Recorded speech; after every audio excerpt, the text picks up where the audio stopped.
कसं आहे, कराल का नाथ बकॅडॉनचा? काय ती प्रेक्षणीय लढत होती सेमी क्रमांक 2 दुसऱ्या गटामध्ये. चिक्या शाकीरचा राजा विरुद्ध बकासूर आणि सर्जा. काय लढत झाली. अजून 2 टॉपचे नंदी होते, ते म्हणजे वजीर 916 आणि बावऱ्या. म्हणजे चौरंगी लढत होती दुसामध्ये. सेमी क्रमांक 2 मध्ये शेवटी बाजी मारली बकासूरने. जेव्हा जेव्हा त्याचा अस्तित्व असतो, मोठमोठ्या मैदानामध्ये बाजी मारत असतो. एवढे पराभव पचवत, बरेच जणांची टीका पचवत आज एवढ्या मोठ्या मैदानात नवीन चेहऱ्याला घेऊन गुलालाचा मानकरी तर झालाय. फॉर्च्युनर मैदान, फॉर्च्युनर गाडी जिंकण्याकडे वाटचाल चालू केलेली आहे आपल्या बकासूरने. रुत्समे हिंद केसरी पर्व 1 चा मानकरी कोण?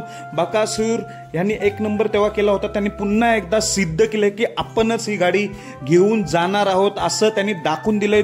सेमी क्रमांक 2 मध्ये सर्वात मोठी गाडी होती कारुंडे एक्सप्रेस. चिक्या आणि शाकीरचा राजा म्हटल्यावर त्याची चर्चा चालू होती की हीच गाडी 1 नंबर करेल, पण बकासूरचं नाद कोण करील का?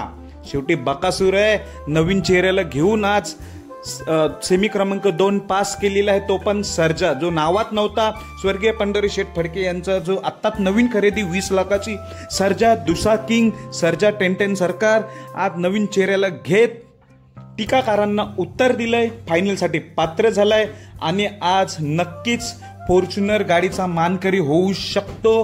फक्त 1 पाऊल मागे आहे. आता फायनलला काय होईल कोणी सांगू शकत नाही. मथुर विरुद्ध बकासूर अशी फायनलला आपल्याला प्रेक्षणीय लढत बघायला भेटेल. आज सर्व न्यूज चॅनलवर लाईव्ह आहे. जगाच्या कानाकोपऱ्यात आजची ही शर्यत बघत आहेत सर्व लोक.